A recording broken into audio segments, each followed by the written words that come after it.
I'm Courtney Pilata. I'm with the EverDriven marketing team, and we are here today with Brian Moore, who is an expert in education with a lot of experience in both public safety and education, and is the leader of the Brian Allen Stevenson School of Excellence, a charter school. I'm really looking forward to the dialogue today, Brian. Anytime, glad to do it. Well, today we were going to talk a little bit about community-centered and trauma-informed transportation. So at EverDriven, we are in the business of servicing every student. So our belief is that every student, no matter their need, should be able to get to school just like as something that they don't worry about, peaceful, calm, every day, ready to start their day. We do that in small vehicles, and we are very big proponents of models that meet the student need, put the student at the center and figure out who goes on the bus, who goes in a car, who goes in a van, all of the things to make sure that every student has an equal experience. And I know that that you also seem to have a belief that transportation is more than a ride.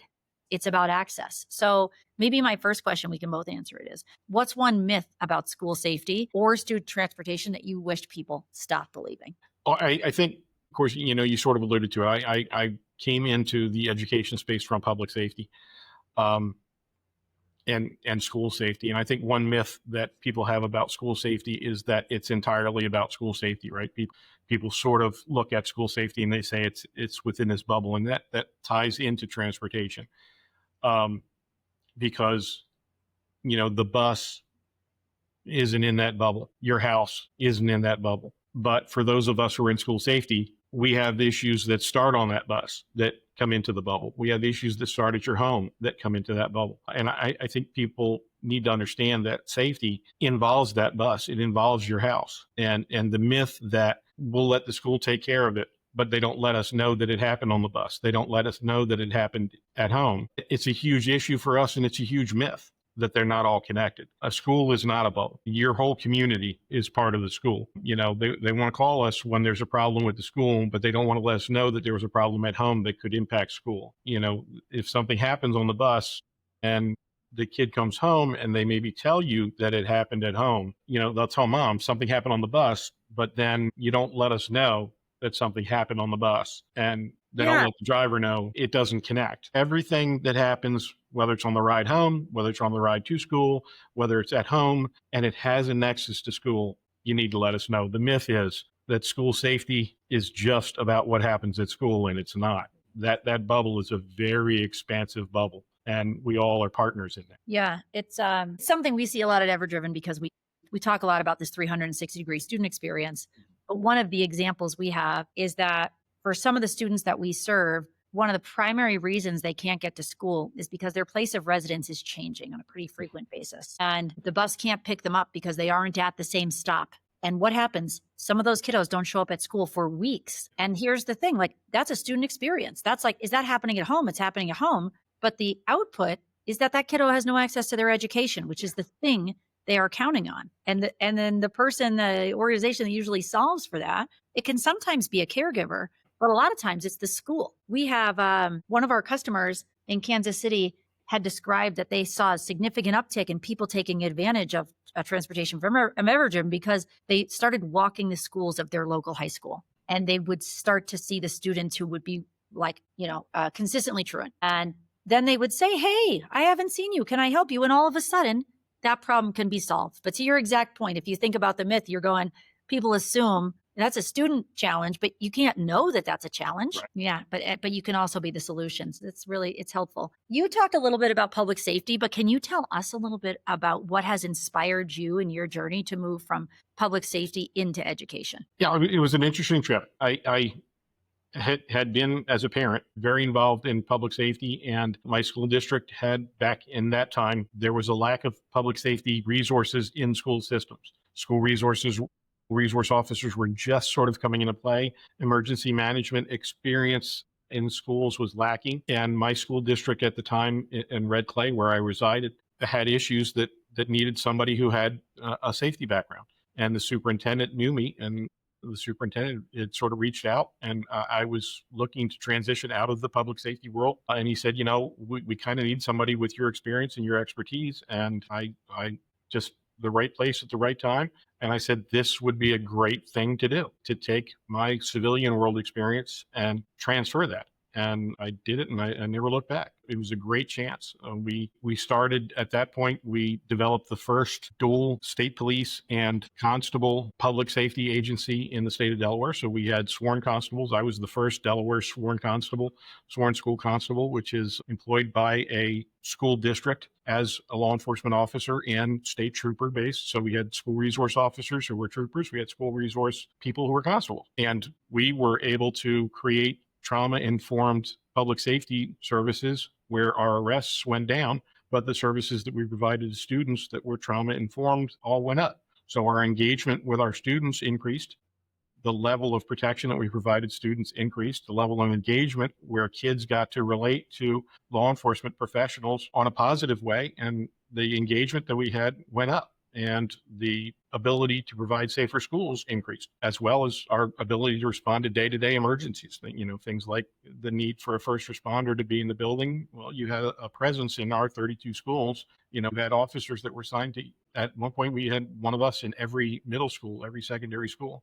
And we were also assigned to have multiple elementary schools. So there was a presence around, and it was just an incredible experience. And shortly after that, after 15 years of doing that, I was able to move over to the state of Delaware, where I worked at the Department of Ed.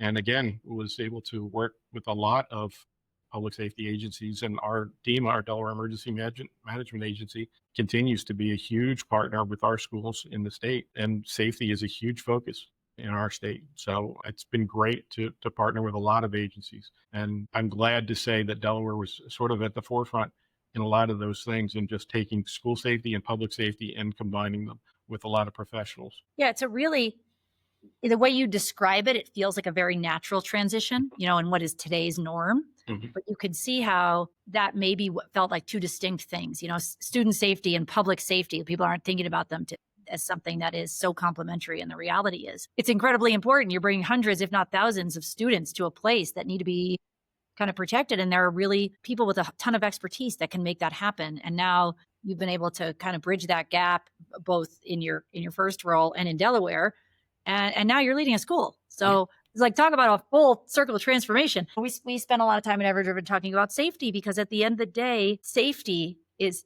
the thing. It's like how, as humans, we talk about having good health. If you don't have your health, it's hard to do a thing. And in school, you're going like, how do we create this very safe experience? Maybe let me just like double click on your prior statement about how you came to be. How do you find that this, like, we'll call it trauma informed leadership, but maybe we'll call it safety first leadership, however we want to describe it, has really shaped the way you think about operations, including transportation when it comes to school? Sure. Well, that was interesting, because my passion for educational leadership kind of came secondary. One of the things that happened when I was the director of public safety was a sort of an ancillary to that, was the superintendent saying to me, I also want you to be in charge of the education of students who are systems involved. So that meant we had programs for students who had been expelled or students who had been released from incarceration. And that all of a sudden meant I was also responsible for an educational component. So I all of a sudden was responsible for overseeing some schools. And it meant a very quick learning curve on transportation, on food service, on all these other aspects of it, as well as spending time with a lot of teachers and a lot of kids. And not only seeing, how life had impacted them, but how they were learning and how they were being taught. And I had already understood their trauma because I had seen that from every other aspect. But learning how they were learning, it sort of changed the way I thought. And at that same time, sort of talk about full circle experience, I had gone out to a conference on juvenile justice reform, where the person who leading that one of those discussions was Brian Allen Stevenson, who is a civil rights attorney, and they did a movie about him where Michael B. Jordan starred as him. Brian spoke about the importance of some juvenile justice reforms and the things that we can do to make sure that disadvantaged students are young people who are systems involved are receiving not only our attention, but what they deserve. Completely changed my thought process coming from public safety and law enforcement in the areas that I came from. And so when I came back, I not only changed my mind as a public safety person, but as an educational leader, that not only do we have to be trauma informed, but we have to be student focused and, sort of customer driven, right? Yeah. At the end of my name, it doesn't say MED or EDD, it says MBA. I'd always, kind of envisioned myself leaving public safety to start a business, which clearly I did not do because I found my passion in taking care of kids. So then I was like, all right, I'm going to incorporate all these things in the way I do things. We're going to start focusing on how do we teach kids not only to meet their needs and to sort of change things around. You guys had mentioned, like, I wrote the book on school emergency planning, and I changed that to be driven in a way that educators could understand it from the way, not written the way public safety people think, but the way educators think. And then I also, one of the first articles that I wrote was educating from a customer perspective. It's, telling teachers, stop thinking about teaching from the pedagogy perspective, start thinking from the customer experience. What is the kid thinking when he comes in? You're not thinking about what happened to him last night. You're thinking about what happened to you last night. All these other things that we don't think about. And I started sitting down in the classes that our kids were taking and thinking that same thing. So, and that was all because of Brian. And so that led me to everything that I did. And when I came to the state level, I oversaw all of those alternative programs on the state level. So including charter schools. So it all became a very interesting concept, but that trauma-informed approach to educational leadership kind of stuck with me. It wasn't just about safety, being at the forefront, but, we always talk about that hierarchy of need, how you feel safe. Yes, we talk about mental health in schools all the time. Kids don't feel safe. Why? Now, it's not just because they're afraid that somebody's going to come into the school with a gun. It's because my parents were fighting last night. It's because, trauma and mental health is a huge concern for everybody. And so trauma-informed practices isn't just our concerns for the community safety at large. It's because of the nature of us as a society today, and what are we doing as educators to make sure that we incorporate that in every aspect of the way we teach kids today. And that's sort of what has been, what created my perception of what we do as educational leaders. It's very interesting because this student-centered, you call it customer-centered approach, I mean, as many of us are parents, many of us we've been in the school system ourselves. It just isn't the way that things have been for a long time for various reasons. Like it hasn't been the way in which a lot of educators, I think, have necessarily been trained, or what how their expectations have been set.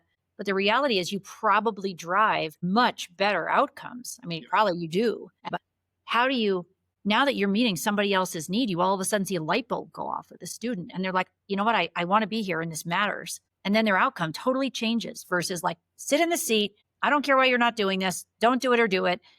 It is a totally different approach. I can only imagine the amount of work that has taken, but the education around it in the way in which you described it is once you started to observe the safety aspects of these students, you started to see what the outcome was like on the educational side of this, which is like, how do we start to meet these people where they're at so they can have success, not just let this be part of the overall process. Are you going to school? Are you doing this? So all that to say, could you share a story of, I'll go specific on this one, is where access to school, so like even transportation, actually made a difference in the success or well-being of a student coming into the school system? In Red Clay, I can think of one specifically where it was a bus driver who actually let us know.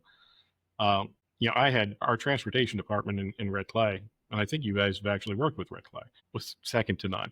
And, I was lucky enough working in the operations area to have a great relationship with them, to the point where one of our bus drivers saw me one day in one of the school parking lots and just happened to pop over and said, here was this kid that knew that I had worked with them in one of my programs, that said, kind of worried about her. It's been a couple of days since she was at the stop, and knew it was one of my former students. Yeah. So that led to okay, if it's been a couple of days and you had been one of my students, that's probably a concern. And you're back at your regular school, led to her reaching out. And sure enough, it turned out to be a homelessness situation. And mom didn't know who to call. And, kid just wasn't coming to school. But it was the bus driver, right? And I think that's one of the things that people don't kind of get. One of the most observant people on the planet is a bus driver, because they're forced to see every face that comes in the building. Teachers don't see every face that comes in the building. You're right.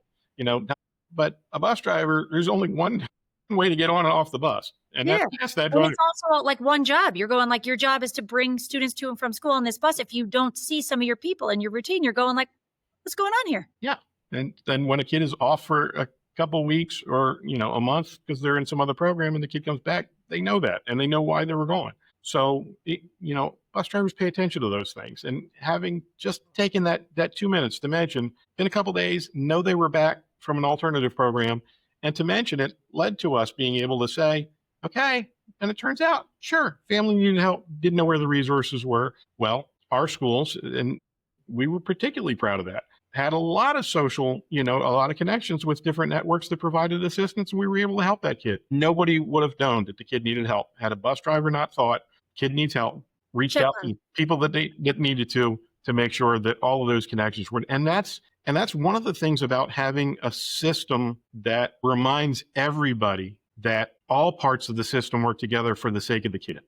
At that time in the district, our superintendent was a guy named Merv Doherty. And, I always used to laugh because Merv would start the year giving every teacher and employee in the district his cell phone number. And, we're the largest school district in the state. And here you would stand on a stage and give everybody, I used to look at him like, are you crazy? You're like, are you getting a new phone tomorrow? And he said, I want everybody to know that I care about them. And I'm telling them the focus is, I want you to care about the kids as much as I care about all of you. And he put his money where his mouth is. That was what the focus was. And every employee in that district understood that. And that's been the focus, I think, for me ever since, is to take that model and push it down the pipe. If every employee has that same sense of caring and you have that same focus, you're going to be successful as an educational organization. It's, that example is really resonant, and it sounds like indicative of then what became a strategy, which was you really have to understand the students and care for them. And then in turn, you're kind of looking for the outliers. It's easy to see the normal. You just almost like don't see it because it's just happening. But to have that, and I know you said you have brought it here, that strategy around really saying where is something not right, and that everyone does that. A bus driver does that. A teacher does that. Administrators do that. And if you see a thing, like take the second to go, what else should we know here? Versus maybe just moving on to the next thing. And I didn't even need to bring it here. It was here when I got here. That was their model before that's the glory. That was their strategy already. Of being called here I think that's what attracted me. I had already retired when the school reached out to say that they wanted a new leader to come in. There was an opportunity. And once they said the name, and I knew the person who had founded the school, but once they said, this was Brian Stevenson's school, it was the namesake. And I knew the founders because I had worked with them in state government. I'm like, I'm not going to say no. This right. This was meant to be. Literally the guy who changed my life. Yeah, I'm going to say no. It's also probably why it also came your way. You're going like, these things are. So this was the model. This very model was based on taking and finding the excellence in every individual kid. So this was a customer driven model before I walked in. That's awesome. It makes it easier to continue to drive progress. If you think about transportation, okay, tell me if you could redesign student transportation to really serve in this trauma-informed, student-centered model, how can transportation be an enabler in the charter school system, an enabler? Charters, as I said, charters are a completely different model. And the glory of charters, and I think one of the things that really attracted me to coming to a place like Base is a charter, you have a chance to create innovation on a whole different level. Before I left the Department of Ed, one of my last acts on the Charter School Accountability Committee was to review and approve the charter for Base. And the concept was exactly what I described, right? Where they're taking and creating kids who become leaders of social advocacy and change agents, Brian's model. The things that the belief that we create here in kids is you don't just look out the window, but you observe out the window. And that's what we talk about as a staff is you have the ability now, this is not a regulatory or policy driven organization. And it's, I took those lessons from Merv and I talk about it here with the staff all the time. We're going to be innovation driven. And that's what the flexibility that I think, and, just like organizations like EverDriven, right? I would look for how to be more flexible and innovative so that your service delivery model and how are you finding the kids, how are you addressing, how you're picking up the kids, how you're training the staff. I mean, the things that are often overlooked are everybody looks at, fiscal and logistical approaches. It's not how are we training? How are we recruiting? How are we assigning? Everything has to be about the customer experience, from how is the ease of locating the kid, ease of creating the route so that, are we considering even little things like there have been models out there that the Association of School Business Officials years ago looked at. What are the concepts around, do we ask parents about their hourly schedules? What are their work schedules? When a kid comes in and is registering, how many times do we ask a parent about their employment schedule? Not for any other purpose, but understanding for transportation purposes. Yeah, right. Right. Are those the things that we're asking, because that directly impacts the needs of the kid? Those are the kind of innovative things that none of us have ever really thought about. Are we thinking about around that model? All the sort of outliers. I used to love Walt Disney's concept of having that. They called it blue sky planning. When you came around and you said, we're going to create a new ride, right? And he got Imagineers together at the table and he had just a blank slate. And he said, this is the blue sky moment. And I often thought, if it's in this model, when we sat together with staff and we, at the end of last year, and I said, all right, next year's a blank slate for us. We're just going to start a ninth grade. What are the policies and the changes we need to make? Because it's a new school. There's nothing, we have nothing binding us. We're taking ninth graders. Yeah. And so our teachers, threw out, well, we need to change this policy, change that policy. So it would be, I would say to my fellow charter leaders, you're going to start if you're starting transportation from the ground up, sit together with some of your transportation partners and your business leaders and say, what idea haven't we thought about? What concept didn't we think about? Have you always wanted to try? Have they always wanted to try that you didn't consider? Is there a kind of model that you have? Is there a combined model? Is that, when I reached out to you guys at the start of the summer, I had limited number of kids, completely diverse community that I serve. I serve, 9 different districts in 2 different counties, extremely huge, diverse socioeconomic impact. And I had kids everywhere. And I'm trying to create affordable, approachable, and easy to make sure that I get these kids that just need to get special services because they're all special needs. And how am I going to get them to school in a convenient, easy, and affordable model with trained employees that can get them here safely? And that, because some of my kids have extreme special needs, I know are going to be trauma informed and are going to make sure that they get here safe and can understand the needs of some of my kids. Great. When we found you, it was a match made in heaven. Are we doing that? We like that problem statement because we're going, yes, that's the goal, right? The combination. Is it multimodal? I mean, sometimes we just get locked in on, we're going to just do this one thing. Well, do you have to? Or can you have different models? Can you have different modes? And are you trying to incorporate it? It's just flexibility. I think the glory of being in this role, in this environment, particularly at a charter, is innovation and flexibility can become the model. Can we just look and say, I can do it all? There is no limit besides, what state purchasing protocols are. But I have a board who's great enough to say, you're creative, we can be innovative, we can be flexible. So I'm getting better use of the buck and I'm getting a better customer experience because I'm looking at things that are going to be good for kids. And, that's what works. So I think that's the kind of glory of looking at that concept is, great, let's get the experts. I'm not the expert. I've driven a bus because it was a challenge, but I don't want to, and I'm not the expert at it, but I know who the experts are. Right. And getting a kid, getting a parent, and getting, the clerk who answers the phones and the people who deal with them, let's get all of us at the table together and come up with what is that solution. And maybe somebody hasn't come up with the right idea yet, but we can all certainly work together and come up with what the creative idea is that is the answer. Yeah. And I think that in part of that, it is multimodal in that the answer can be many things. It's the right combination.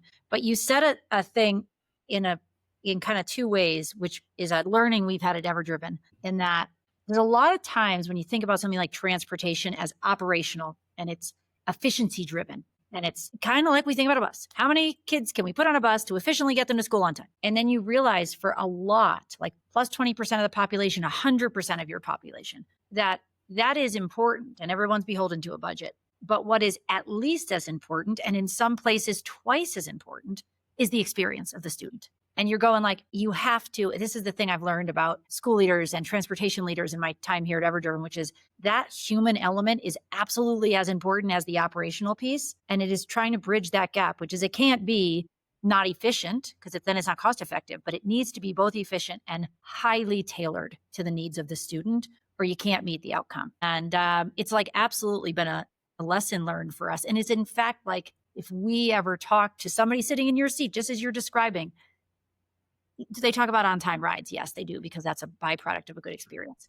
But a lot of the conversation is, I loved that we had a consistent driver every day. I loved that I could trust if a route changed, you would be there and it would be calm. Like the word calm continues to come up in feedback that we receive. And that's because that's the output. The student comes to school calm and ready to learn. And that's your goal. So it's helpful to hear that. So I Yeah, appreciate or they're not going to count. I mean, the other thing that I think some people don't understand is if the child does not like the experience of the bus or does not like the experience of the mode of transportation, they're not going to get on.